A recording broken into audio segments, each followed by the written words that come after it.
नमस्कार, मैं पायल और आप देख रहे हैं डीएनएन इंडिया। आना सागर झील में पानी का स्तर उसकी भराव क्षमता तक बनाए रखने के लिए झील के चैनल गेट खोले गए थे, जिसे एडीएम सिटी की देखरेख में वापस बंद कर दिए गए। एडीएम सिटी गजेंद्र सिंह शेखावत ने कल आयोजित होने वाले श्रमदान कार्यक्रम के बारे में भी जानकारी दी। आना सागर झील में पानी का स्तर उसकी भराव क्षमता तक बनाए रखने के लिए झील के गेट खोले गए थे, जिसे आज वापस बंद कर दिए गए। एडीएम सिटी गजेंद्र सिंह शेखावत ने बताया कि अजमेर में मानसून को देखते हुए जिला प्रशासन की ओर से पुनः आना सागर के गेटों को बंद करवा दिया गया है। बताया कि आना सागर का जल स्तर 13 फीट से घटकर 10 फीट कर दिया गया है, जिससे आने वाले बारिश के समय में ओवरफ्लो जैसी समस्याओं से बचा जा सके। वहीं दूसरी ओर एडीएम सिटी गजेंद्र सिंह शेखावत ने बताया कि कल जिला प्रशासन, जनप्रतिनिधियों व समाज सेवियों द्वारा श्रमदान कार्यक्रम आयोजित किया जाएगा, जिसके तहत आना सागर को स्वच्छ व इसमें जलभराव क्षमता में सुधार को लेकर विभिन्न कार्यक्रमों के तहत अपना योगदान व सहयोग दिया जाएगा। पानी था उस दिन, सतर्कता की वजह से, सुरक्षा संभावित की वजह से इसके गेट को खोला गया था। तीनों गेट खोले गए थे और चारों गेट खोले गए थे और आज वापस ये बंद कर दिए गए। सर कितने इंच पहले खोले गए थे? ये 6 इंच खोले गए थे पहले। अब कितने फीट? ये तो बंद ही हो गया। अब कितने फीट पे है झील? सर बारिश को देखते हुए आगे क्या रहेगा? बारिश को देखते हुए तो ये अपन कर रहे हैं कि ये थोड़ा खाली हो जाएगा, तो इसमें जब पानी आएगा पायसागर का और बारिश का, तो शहर की निचली बस्तियों में जब इसको खोलेंगे तो पानी ओवरफ्लो होकर भरे नहीं। वजह यही है। कल से श्रमदान भी शुरू हो रहा है। हाँ, कल आना सागर में जी मॉल के पास वाले एरिया में श्रमदान का आयोजन किया जा रहा है, जिसमें जनप्रतिनिधि, जन सामान्य और पुलिस प्रशासन और विभिन्न विभागों के अधिकारी। 16 साल की नाबालिग से रेप के आरोपी को अजमेर की पॉक्सो कोर्ट 2 ने 20 साल की सजा सुनाई है। कोर्ट ने आरोपी पर 56,000 रुपए का जुर्माना भी लगाया है। आरोपी पीड़िता को स्कूल छोड़ने के बहाने होटल में ले जाकर दुष्कर्म की वारदात को अंजाम देता था। सरकारी वकील संजय तिवारी ने पूरे मामले की विस्तृत जानकारी दी। 16 साल की नाबालिग से रेप के आरोपी को अजमेर की पॉक्सो कोर्ट 2 ने 20 साल की सजा सुनाई है। कोर्ट ने आरोपी पर 56,000 रुपए का जुर्माना भी लगाया है। आरोपी पीड़िता को स्कूल छोड़ने के बहाने होटल में ले जाकर दुष्कर्म की वारदात को अंजाम दिया। पॉक्सो कोर्ट 2 के सरकारी वकील संजय तिवारी ने बताया कि 2024 में पिसांगन थाने में एक मुकदमा दर्ज हुआ था, जिसमें पीड़िता और उसके पिता ने बताया कि उसकी पुत्री को एक युवक ने नशीला पदार्थ खिलाकर रेप की वारदात को अंजाम दिया। आरोपी ने स्कूल छोड़ने के बहाने होटल में ले जाकर बच्ची का दुष्कर्म किया। इसके साथ ही आरोपी के द्वारा फोटो वीडियो वायरल करने की धमकी भी दी गई। मामले में पुलिस ने मुकदमा दर्ज कर आरोपी को गिरफ्तार कर लिया। आरोपी के खिलाफ 28 मई 2024 को चालान पेश किया गया। सरकारी वकील संजय तिवारी ने बताया कि शुक्रवार को कोर्ट में मामले की सुनवाई हुई। अभियोजन पक्ष की ओर से 13 गवाह और 40 दस्तावेज पेश किए गए। न्यायालय ने आरोपी को 20 साल की सजा सुनाई है और साथ ही 56,000 का जुर्माना भी लगाया है। आज एक पिसांगन में 50/2024 एक एफआईआर पेश हुई, जो 366, 376 2M, 342, 506 और पॉक्सो की 3/4 और 5L/6 पॉक्सो की धारा में पिसांगन थाने पे ये मामला दर्ज हुआ। मामला इस प्रकार है कि जो अभियुक्त है वो उसी गांव का रहने वाला था। पीड़िता जो स्कूल जा रही थी, उसने स्कूल छोड़ने का कहा, लेकिन वो उसको स्कूल नहीं ले जाकर किसी होटल में लेके उसको कोई नशीला पदार्थ पिलाकर उसके साथ दुष्कर्म किया। दुष्कर्म करने के पश्चात उसकी फ़ोटो खींची और वीडियो बनाया और इनके आधार पर उसको धमकी देता था और उसको बुलाता था। जब ये घटनाक्रम उसके पिताजी को मालूम पड़ा तो पिताजी ने पिसांगन थाने में एक रिपोर्ट दर्ज कराई। उस समय पीड़िता की उम्र 16 साल थी, जिसके कारण ये पॉक्सो एक्ट 3/4 5L/6 में ये मामला दर्ज हुआ। 28/5/2024 को पुलिस थाना पिसांगन ने माननीय न्यायालय में चालान पेश करा। चालान में 366, 376, 376 2M, 342 तथा 3/4 और 5L/6 पॉक्सो धाराओं में चालान पेश किया गया। आज माननीय पॉक्सो न्यायालय ने इस प्रकरण में दीपक कुमावत को 20 साल का कठोर सजा कारावास और 56,000 रुपये विभिन्न धाराओं में जुर्माना लगाकर इसको अधिरोपित करा गया है।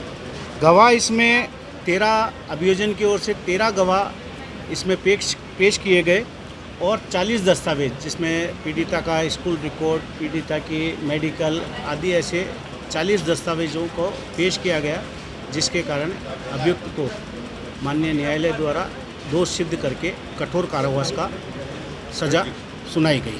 अखिल भारतीय किन्नर नाजर समाज महासम्मेलन 2025 का शुभारंभ मंगलवार को पारंपरिक और उत्सवी माहौल में हर्षोल्लास के साथ हुआ। आयोजन स्थल पर देश के विभिन्न भागों से समाज के विभिन्न प्रतिनिधियों का आगमन जारी है। इस बीच गुरुवार को अहमदाबाद से लंदन जा रहे विमान के हादसे की खबर पर किन्नर समाज ने दुख जताया। सभी किन्नरों ने 2 मिनट का मौन रखकर उन्हें श्रद्धांजलि दी।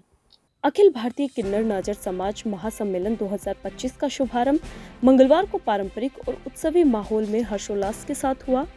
आयोजन स्थल पर देश के विभिन्न भागों से समाज के लगभग 80% प्रतिनिधि पहुंच चुके हैं, जबकि अन्य प्रतिनिधियों का आगमन जारी है।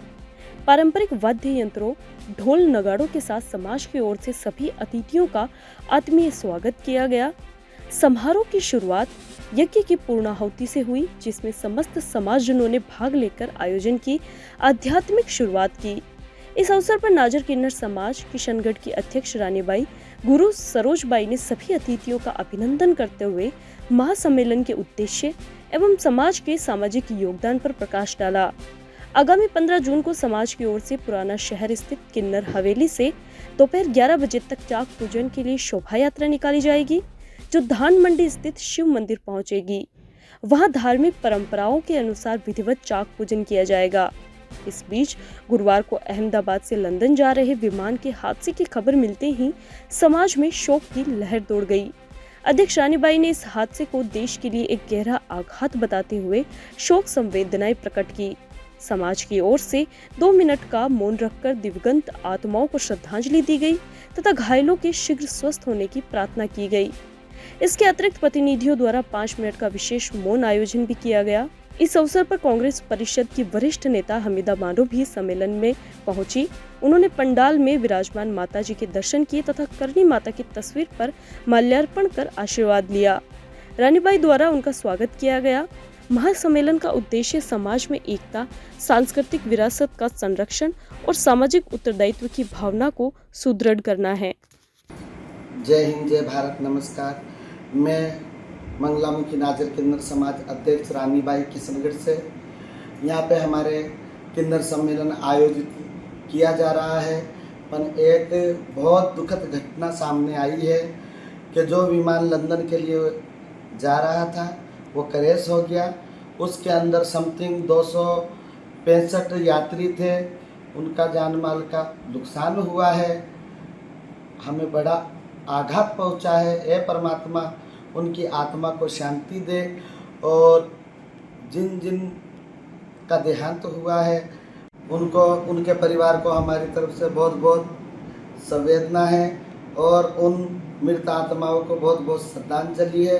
परमात्मा उनको वैकुंठवास करे। और बहुत दुखद घटना है और एक पूर्व मुख्यमंत्री भी उनमें शामिल थे। हम सब के लिए दुआ करेंगे और देश के अलावा इसमें विदेश के नागरिक भी थे। हमारी किन्नर समाज ने 2 मिनट का मौन व्रत भी रखा और मैं भी इस बात से बहुत आघात पहुंचा आत्मा पे मुझे भी कि ये नहीं होना चाहिए था। हम दुआओं के लिए प्रोग्राम कर रहे हैं, देश में ऐसे हालात उत्पन्न हो, दिल दुखता है। परमात्मा उनके घर वालों। यहाँ रुकते एक छोटे से ब्रेक के लिए, जल्द हाजिर होंगे खबरों की नए सफर के साथ। कैंसर बीमारी ही ऐसी है, चिंता तो होगी ना। लेकिन अब अपनी चिंता को बदलो विश्वास में, क्योंकि आदिनाथ कैंसर मेडिसिटी में है रेडियोथेरेपी, कीमोथेरेपी और कैंसर सर्जरी के उपचार के साथ आधुनिक सुविधाएं भी। विजिट करें आदिनाथ कैंसर मेडिसिटी एट चाची आवास Ajmer.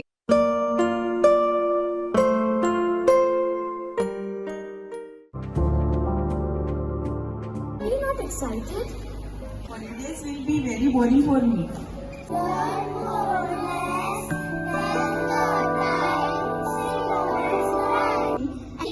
For cuisine, black rice, rice and sugar.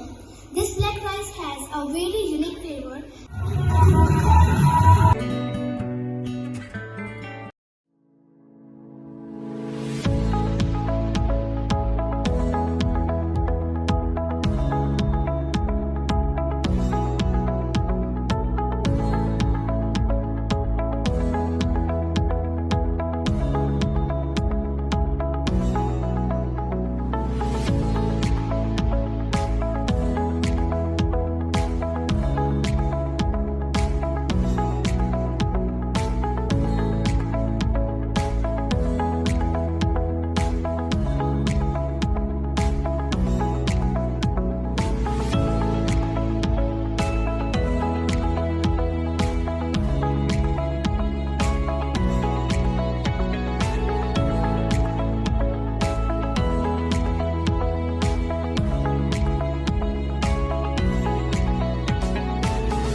दिव्यांगों को सरकारी योजनाओं के लाभ के लिए नगर निगम की ओर से अजमेर के विभिन्न वार्डों में शिविर का आयोजन करवाया जा रहा है।